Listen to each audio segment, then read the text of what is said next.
There we go. Hi, everyone. I'm Wardee. Welcome to Ask Wardee, the weekly show where I answer your questions about traditional cooking. Today we're talking about a tricky subject, mold in your ferments. I have some sauerkraut here. We're going to talk about how to prevent mold in your ferments. There are 5 really no-nonsense, do this and you should have mold-free ferments. But we're also going to talk about how to identify mold that should be tossed or mold that's okay. Okay, we're going to get to all of that in just very, very soon. Couple housekeeping notes. Welcome everyone to Ask Wardee. As I said, I'm Wardee and this is the weekly show where I answer your questions about traditional cooking. I'm thrilled you're here live or checking it out later. If you're live on Facebook Live, Millie is there in the comments to answer your questions, so be sure to just let us know what you need and I will go back later and read as I always do. Hi to everyone on Periscope as well. No matter if you're listening to this live or later, the show notes, the transcript, the links, the pictures, everything that I'm talking about today is ready for you right now at askwardee.tv. So if you need to run, if you need to check it out later, if this is something that you want to share with friends or family, I really appreciate that. You can do all that through askwardee.tv.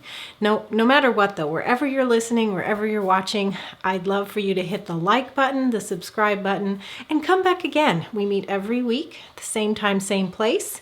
I do want to let you all know at the very beginning of today's episode, though, having just said same time, same place, we do meet every Wednesday, 10 a.m. Pacific, 1 p.m. Eastern, for Ask Wardee. And of course, the recordings are up very shortly at askwardee.tv. But next week, the week of, I'm getting my dates mixed up. But anyway, next week, instead of Wednesday, we're meeting on Thursday because I will be out of town. The reason I'm out of town is because on Tuesday, I'm headed up to Grand Rapids, Michigan. So if you're in that area, come by the Weston Price chapter meeting because I will be speaking. And since we'll be heading home on Wednesday, I just decided to postpone next week's broadcast of Ask Wardee to Thursday, all right? I'll try to remember to mention this at the end as well because I want to make sure all of you who are regulars, because I know you are, don't show up on Wednesday and find me not here. If you are a regular and you're live right now, be sure to mark in the comments, type your first name, where you're from, and what you're sipping on today, all right? I love to read those. And then I love to see you guys talk back and forth too. Okay, so let's dive in. We have a topic today that was submitted by Colleen S. She had a big disappointment when she made her pickles. In fact, she watched my pickles video that I put up, in the last few months.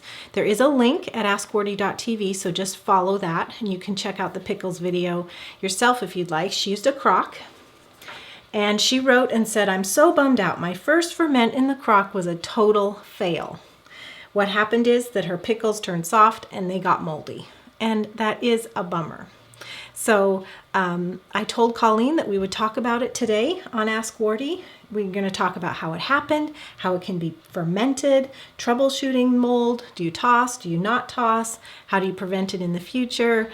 All those things we're going to talk about, okay? So let me read you Colleen's first question and show you, full question, and show you some pictures because she sent some pictures. She says, "Hi Wardee, I loved your video about the fermented pickles. I was wondering if you had any insight as to what happened with my batch. My pickles went soft and moldy. It's the first time I used my crock. It's a 2-gallon one. Maybe it's too big. I followed your directions, but doubled the amount of salt water since my crock was bigger. I'm so bummed out. My first ferment in the crock was a total fail. We keep our house a little warmer, around 78, but I'm most concerned about the mold. Why would it be covered in mold? That can't be good." All right, let me show you some pictures. For those of you who are listening, all you need to do is go to askwardee.tv, look for today's episode. It's 74, and you can see these pictures as well. Okay, here's the crock that she's using. It's a 2-gallon stoneware crock, and I presume it has weights inside, a lot like the one I did in the pickles video. And here's the mold on top. She skimmed away the mold, and so she has that cloudy brine, which actually looks normal. But the thing is, her pickles turned out soft. So whether or not the mold was a okay mold or a mold you have to toss, the pickles not pleasant to eat because they're soft. So it really is a bummer. But Colleen, let's get into it. And I just want to tell you, I'm thrilled you tried the pickles. I want to encourage you to keep trying. Don't let this discourage you. Try again. It is worth it. I also want to say that pickles are one of the harder ferments, especially in hot weather. They're so worth it when you get it right though. So keep trying, okay? Let's talk now about how to prevent mold during fermentation and some troubleshooting. And I do have 5 tips for you, and some of this information is going to come from my friend Shannon's new book, just released. It's called Traditionally Fermented Foods. You may know Shannon. She's from the great blog Nourishing Days. She's a food chemist. She has beautiful photos and recipes and a beautiful life that they live off-grid.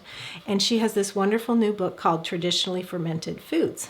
And I really love it. You can read my endorsement at AskWardee.tv in the show notes. So this is the book. We're going to be taking some tips from it, especially the troubleshooting section that we're going to start with, okay? And this is for everyone, not just Colleen, because I've had molds go bad, ferments go bad. I've had ferments get moldy, and it's really like not all mold is bad, not all yeast is bad, so you really have to weigh it out. And so what I'm going to share first comes from Shannon's book, and it is to help you troubleshoot mold. What do you toss? What do you not? Okay?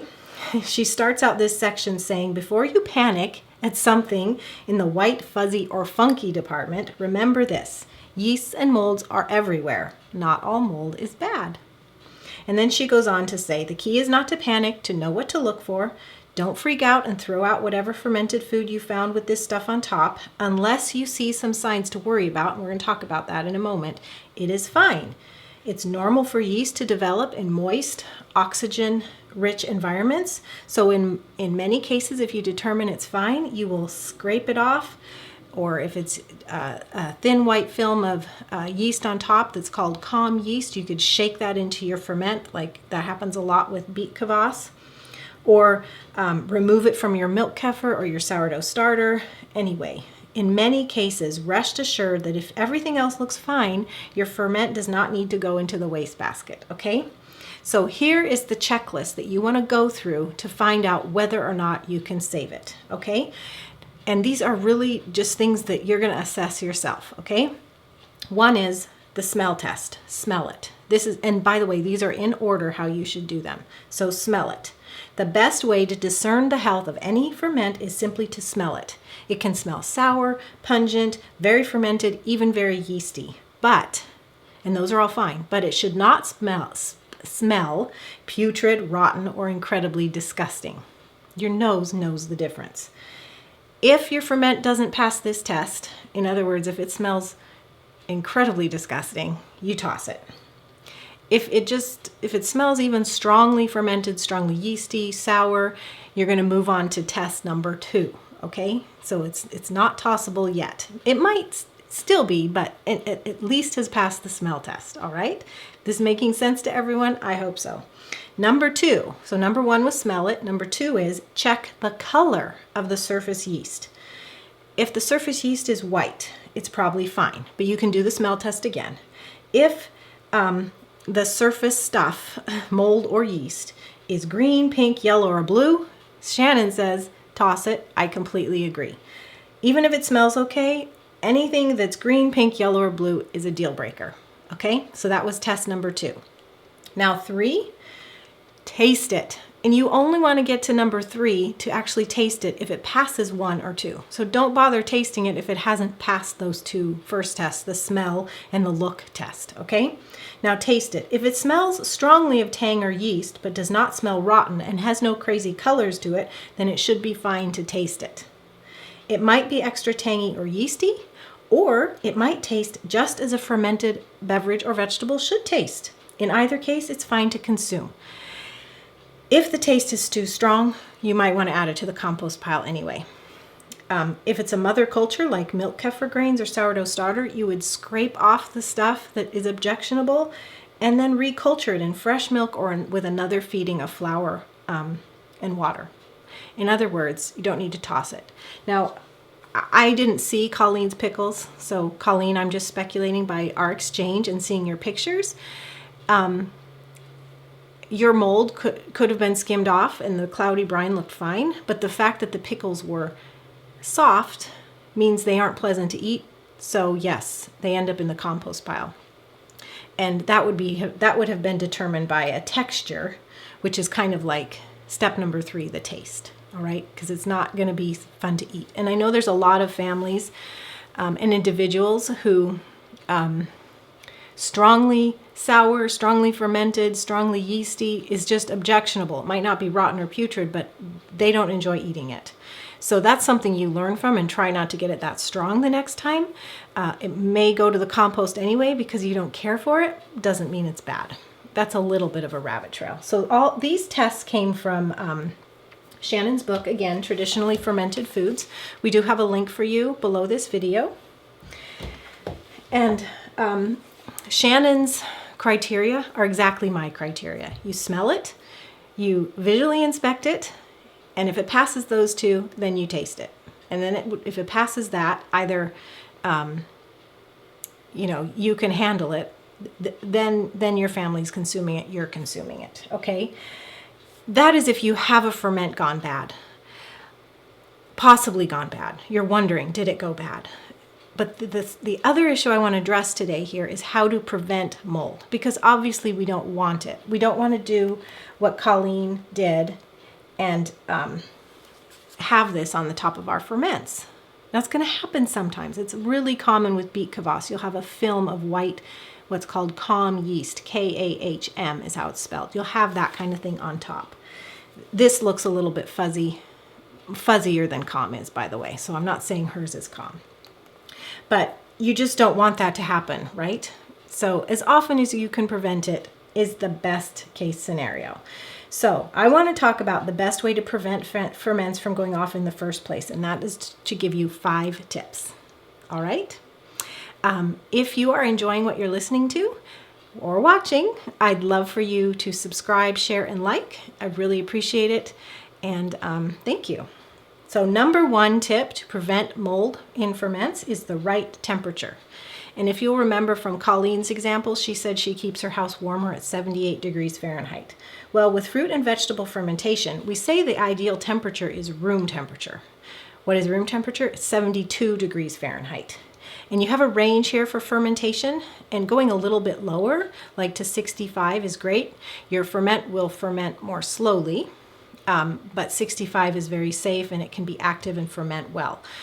If you go a lot higher than 72, that's where the warm temperatures begin interfering with your good fermentation. So in my opinion, 78 is a bit too high and perfectly explains why her pickles went soft and developed the mold. So your ideal temperature for fermentation is really 65 to 72 degrees Fahrenheit, maybe a little bit higher, but definitely not approaching 80 degrees.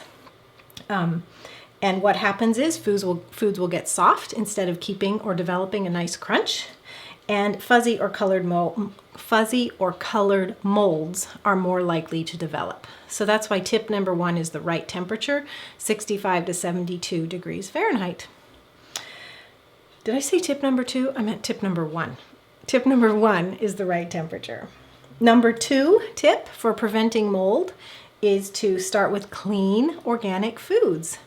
See, here's the thing. If you want to ferment fruits and vegetables, like this sauerkraut, if they're not grown naturally, and of course there's a whole range of what's good, but pesticides, herbicides, those all get in the way of fermentation because they're kind of like antimicrobial. And what's happening here is microscopic beneficial organisms, we're culturing them and allowing them to ferment this food and turn it into a cultured food. Well, if you have pesticides or herbicide residues on your foods, that's going to interfere with that work, that important work. So your fruits and vegetables need to be as clean as possible. So preferably organic, but maybe you're working with a local grower and they haven't gone through the organic, certification standards. Fine. I just ask them, are these pesticide free? Do you spray? And a lot of times at farmers markets, you'll go around and they'll have signs that say no spray, no spray. And so you could just have a discussion.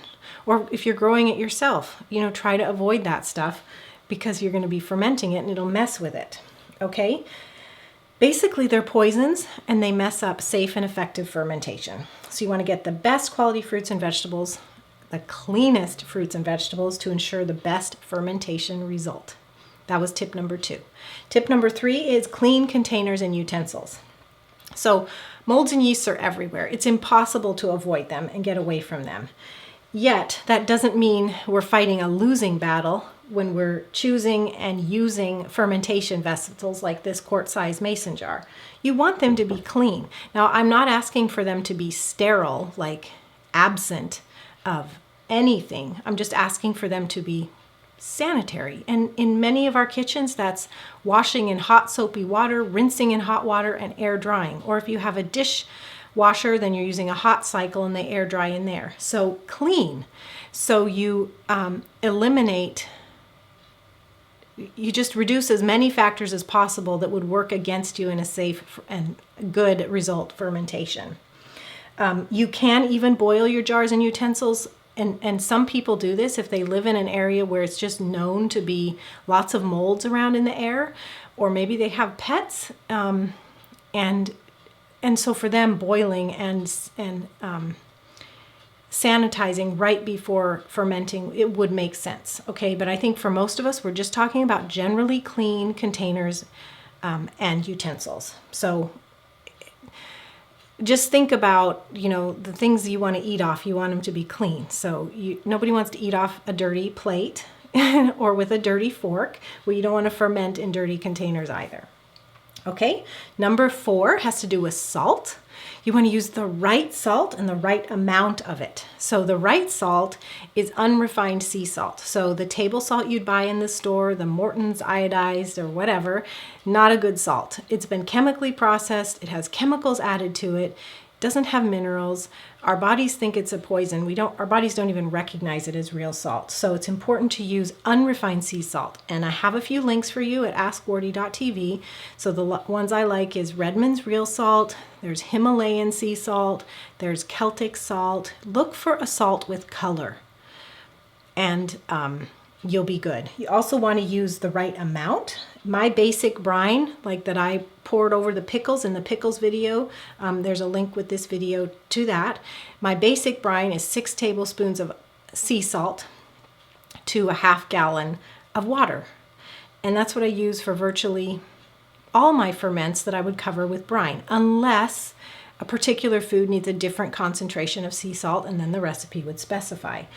In ferments that don't call for brine, you're going to use a certain amount of salt in the jar. And like for this sauerkraut, we're mixing a certain amount of salt with the cabbage. And just follow the link at askwardee.tv with this episode to the sauerkraut recipe.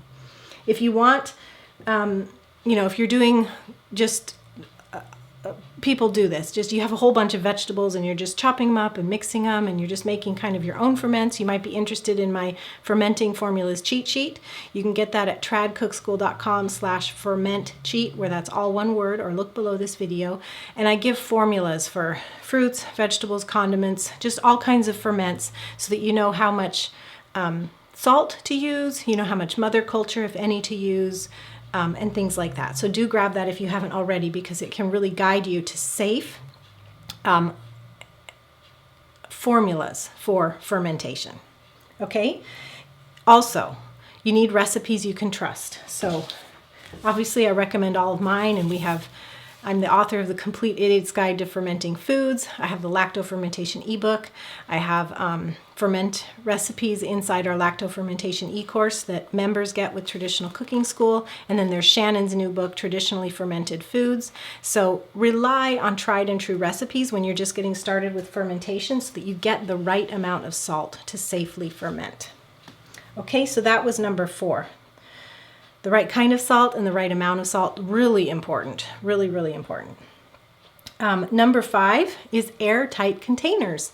So this is something where if you still have issues with mold and you've done everything right, like all the 4 prior tips right, and you're still having issues with mold, you could invest in containers that are airtight or pretty airtight, because the less oxygen in the ferment, the better the result. Now, you'll obviously start out with oxygen, but the idea is if you're leaving this food to ferment for 3 to 5 to 7 days at room temperature, you just want to minimize the oxygen that's going in and out of the jar. So I have 2 suggestions for you. And one is right here. This is the Pickle Pro lid, and this is not completely airtight, but it's mostly airtight. You can get these from Homesteader Supply. I do have a link for you at the show notes, askwardee.tv. It has this airlock on top that you fill with water, so it acts as a water barrier. So stuff in the air outside can't get inside the ferment, but when the organisms are fermenting the vegetables inside, they produce gases and allows the gases out. So it really serves two purposes. One, which is the context we're discussing here, is the oxygen-free environment to ensure a better result. But two, you don't have to burp your jars because the water gutter here lets the fermenting gases out. So that's your most economical, probably, way to do an oxygen-free ferment, because this Pickle Pro lid fits on mason jars. So you probably have mason jars, or they're not expensive if you need to buy a case. And you can do half gallons, quarts, pints, all kinds of sizes. And this is going to fit on all of them during the time of fermentation. When your ferment is done, you take this off and put a regular lid on. It's very, very cool. It's probably not new to you because if you've been hanging around us for a while, you know that we talk about these often. It's a fantastic economical product, so to ensure you get a good result with fermentation without breaking the bank. Now, the other thing you can invest in is a fermentation crock with a water seal. And if you remember the one that Colleen showed, this is a 2-gallon crock, but this doesn't have a water seal. This is just inside the crock. There are the vegetables, and then there's weights to hold them down, and then this lid just sits on there, but it's not airtight. So I'm not talking about this kind of crock. I'm talking about a crock like this. And if you can see, the lid is raised and it kind of sits down inside the vessel. What you can't see in this picture is there is a water gutter, and it's like a moat that goes around that lid. And it prevents air from the outside from entering the vessel. So your sauerkraut or pickles or whatnot can be bubbling away inside and gases can get out, but the air outside is not going to get in. So this is the kind of crock that has a water barrier. And this one is a 3-gallon size. I have one. I love it. When we do big batches of sauerkraut or big batches of pickles, it's fantastic. It ensures a good result, and we can do big batches. So, maybe that's something for your wish list, or maybe you find one at an estate sale or a garage sale. But these are fantastic to have if you can afford it or have found one. So those are two fermentation vessels that can help you with this 5th tip of airtight containers, because like I said, the less oxygen, the better result. And that means less mold. Okay. So the bottom line here really is we've discussed how to troubleshoot mold. If you do get mold on your ferment, you want to smell it, you want to look at it visually, and you want to taste it in that order, and they might get discarded at any of those levels. But that's how you evaluate mold, because not all of it's bad. Not all yeast is bad. And going through those three tests can help you decide whether or not you have to toss your ferment. And then to prevent molds from developing on your ferments at all, or most of the time, of course we can't guarantee it, you want to follow the 5 tips that I just went through. And again, all of this is at askwardee.tv, so you can bookmark it, print it, put it in your recipe binder wherever you need it, okay? You need the right temperature. 65 to 72 degrees Fahrenheit is ideal. You want to start with clean organic foods. That's number 2. Number 3 is clean containers and utensils, just to reduce any factors that would interfere. You want the right salt and the right amount of salt, so use unrefined sea salt and tried and true recipes. And number 5 is airtight containers. So either make them airtight, like by adding a lid like this, or do a crock with a water barrier. Again, I want to thank Shannon and congratulate Shannon, the author of Traditionally Fermented Foods. Thank you, Shannon, for sharing your 3 troubleshooting steps today with our audience. And thank you for writing this fantastic book. If any of you are looking for a new book on fermentation, I highly recommend it. It's very beautiful and all kinds of pictures. And she covers dairy and grains, fruits and vegetables. I'm just going randomly here. It's a beautiful, beautiful book. And because Shannon is a food chemist, she really brings a lot of facts and knowledge to the table. That's why you can trust her tips to decide whether or not a ferment is good. And that kind of information infuses all the recipes and all the basic fermentation information and all the tips that are in this book. So congratulations, Shannon. And if you need a book, try to get this one. There is a link for you below this video. Also, to remind you that earlier in the broadcast, I recommended my free fermenting formulas cheat sheet.